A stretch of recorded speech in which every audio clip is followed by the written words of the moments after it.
Tommy. That was Can, him. Yeah, he was wrong. can you Yeah, address the so question of the freedom of speech of Sebastian Gorka here? Because a lot of people are confused that it's a First Amendment issue, what was dumped by Matt Taibbi. The First Amendment concerns government suppression. So anything that happened before January the 20th isn't First Amendment unless it was the Biden administration afterwards. So for those who think that, we've got the smoking gun and they don't need to wait for anything else, could you address that issue, Mr. Musk? Yeah, I mean, well, first of all, actually, there are issues if there's election interference before the government, because you know um, that is, I think, an issue. It's certainly uh, Twitter. It would appear that Twitter falsely claimed that there was not election interference, but it would. But it Right, but appears that is. has to do with in-kind contributions. That's a very different kind of thing, and it is criminal. But can you tell us if there will be more smoking guns coming? Yeah, I think there will be more smoking guns, because the obvious next question is, well, what happened after the election? Exactly, So, exactly. yeah. So, I mean, that's probably the right thing for episode 2, is what happened after the election. And how long do we have to wait for episode 2? I don't know. I'll check with Matt. so Elon, also Elon, can I ask a also quick also Go follow-up? ahead. Go. Yeah, Will, just quickly. Will, go ahead, Will. Thank you, Elon. Apologies if you addressed this earlier. I appreciate how long you've been on this call. What subjects outside of Hunter Biden, by the way, this is Will Kane from Fox News, what subjects outside of Hunter Biden were subject to the most government-induced censorship?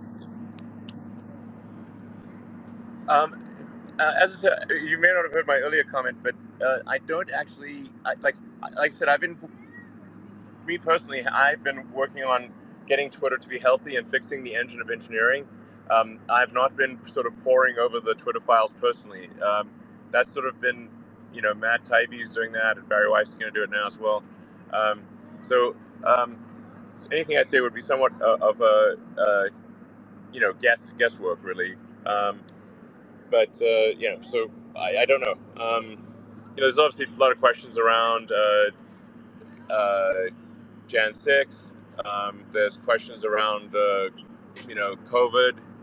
Uh, there's a lot of questions, but I think the important thing is that we just get, you know, uh, bring daylight to all of these things, and so anything that Twitter has done, and sometimes things, a lot of times Twitter's done things that were just not.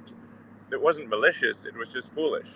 Um, so the things that are Yeah, like the nuking people for NPCs, right? For posting NPC memes, thousands of people were banned. yeah, exactly. From just a quick question, with the companies that stopped advertising on Twitter, which I think most of us agree is just not right, has there been any progress since? Have you been in discussions with them? And what are some other strategies to bring in revenue so we depend less on advertisers? You can hear this. This is Eric Bowling again.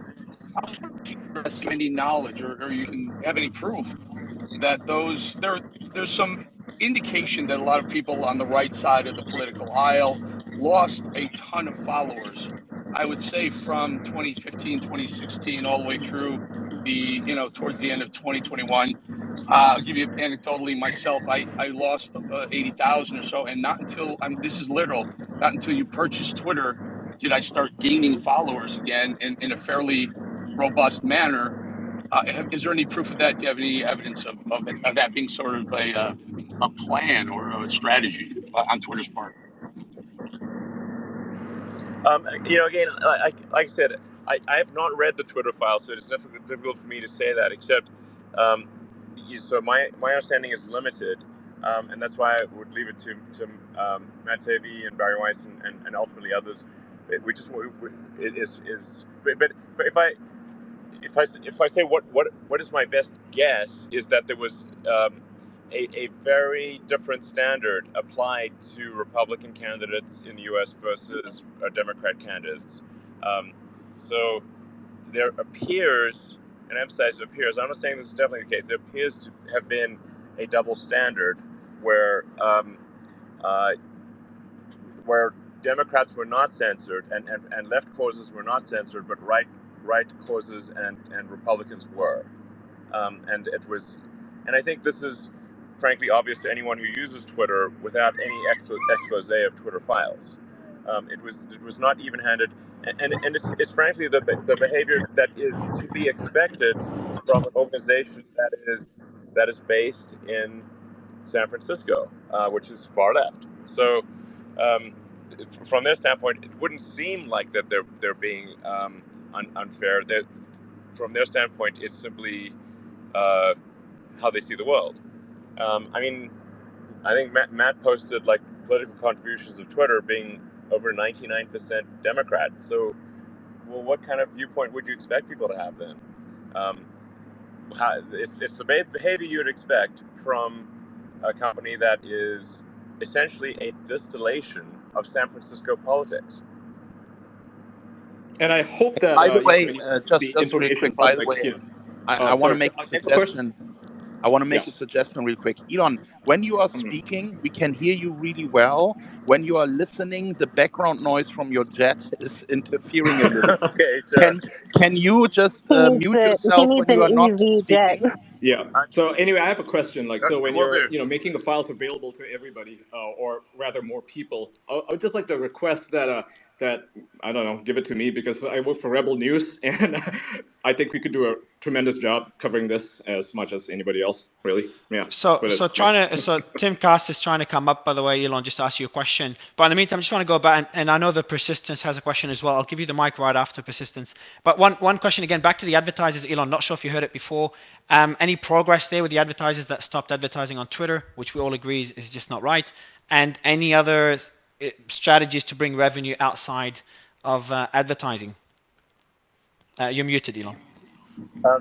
Yeah, so I mean, so Apple has fully resumed advertising, which is appreciated.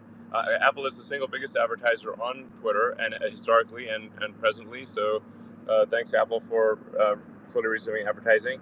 And I think we're seeing we are starting to see a lot of other advertisers also resume their spending.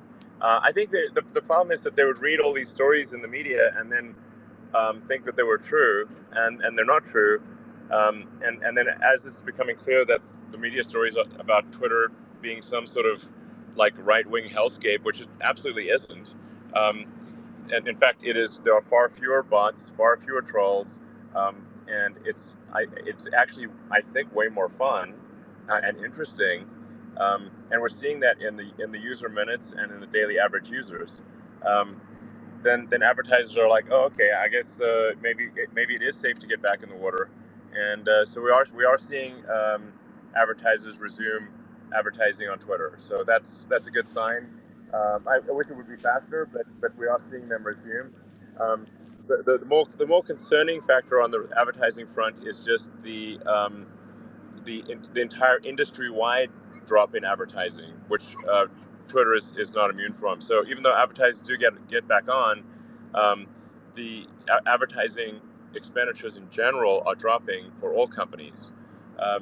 And so it is imperative that Twitter have an alternate revenue source, hence the subscriber revenue, which is just very important for both of the survival and for of Twitter, and to reduce its dependence on advertisers.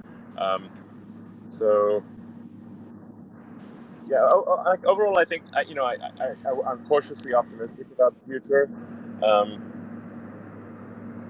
Yeah, so And yeah, I'll add one point of credit. Like I have no stance. I have nothing against the old executives at Twitter, etc. But very objectively speaking, what you've done in a month, and again, that's purely being objective. What you've done in a month is fucking insane. The amount of progress that you've had and where Twitter is at now in such a short period of time. So not that you need more credit because you're getting a lot here, but I just want to add to it as well. I'll give the mic to the Persistence who's been waiting for a while, and then Spike. Go ahead, Persistence. Well, thanks, Elon, for making this a popular social media.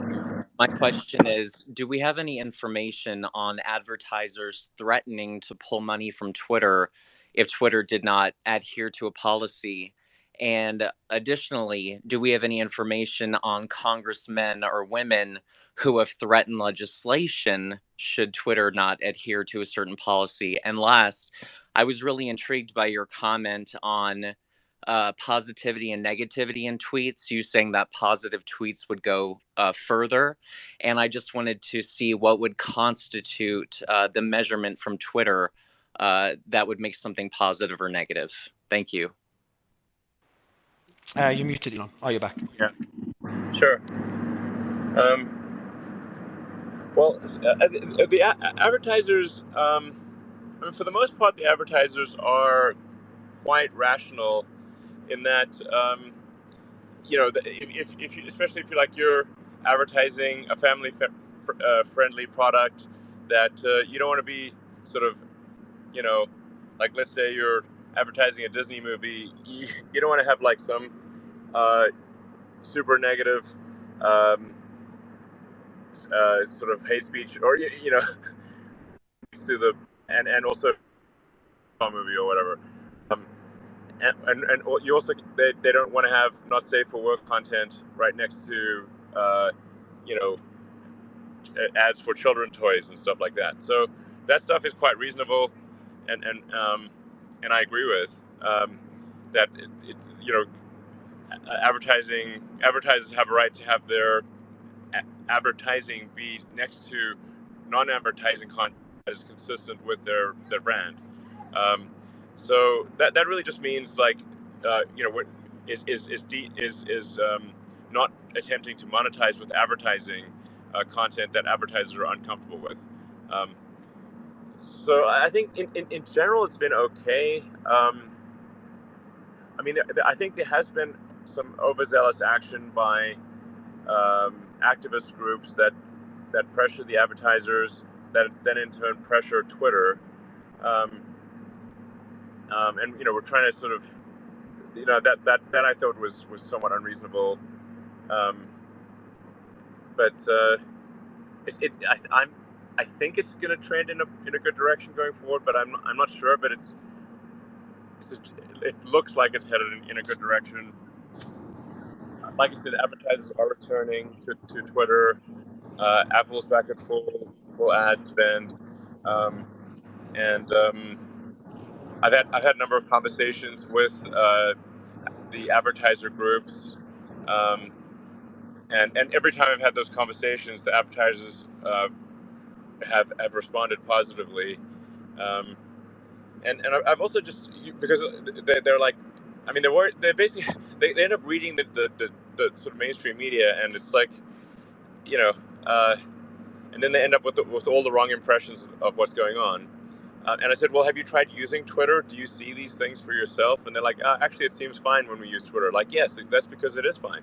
And so then, and I also tell them, like, look, as we try to grow Twitter's user base, if a new user comes on Twitter and then is immediately attacked by trolls and dumped on, they're going to want to leave. So, because who wants to go? It's like going into a party or something and everyone just starts yelling at you. You're going to want to leave that party. So, Twitter does need to be a more welcoming environment for new users. And so the incentives are actually aligned.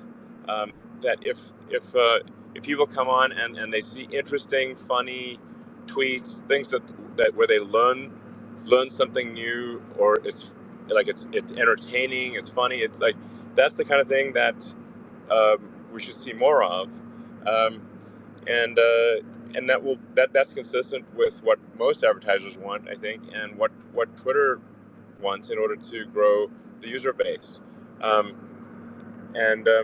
then just generally over time, it's like kind of, people can be, I think, to some degree, choose what sort of experience they are, like, just like you can choose a radio station. Like, some people want to listen to sort of smooth jazz, easy listening, or they may want to go to, pop music, or they want to go to heavy metal thrash, and to each their own. Or if this was, do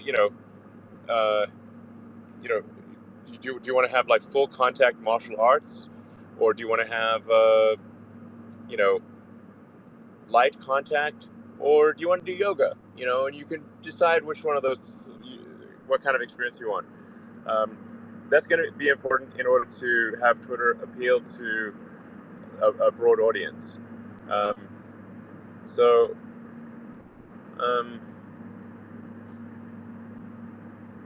that's the rough game plan. Tom, I'll let Elon, you got a question, Tom? Just wanted to ask really quick. He had mentioned different color check marks for verification for different entities. Was that still going to be part of the new verification process? Yeah. So again, like the goal is like to say, how do you convey to people using Twitter as quickly as possible and as clearly as possible what they're seeing. So there will be a gold check mark for commercial organizations, a gray check mark for government, and a blue check mark for verified individuals. And then there will also be an organizational affiliation logo. So like next to your check, if you, let's say, a verified user, if you are a professor at Stanford and Stanford is participating in identifying who is a professor, then there would be like a tiny Stanford logo that would appear next to your blue check mark. So then as you're scrolling, it's like you can see, oh, this is actually a Stanford professor, or this person actually does work at Coca-Cola, and there's the clarity there.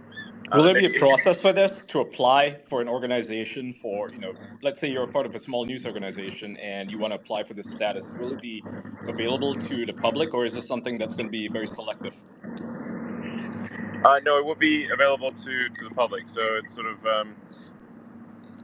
so it's not going to be like an anointed set of companies. Now, there will be a strong policy against impersonation and deception. So if someone's attempting to deceive users, then their account will be suspended.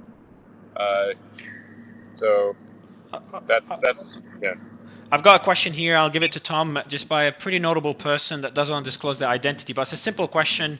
By the way, anyone that has a question, you could DM me. The team is checking all the DMs. The question is plans for crypto Twitter payments, whether it's going to be like WeChat or whether you have plans at all. Dogecoin. Yeah, exactly. Oh, hell yeah, Dogecoin to the moon.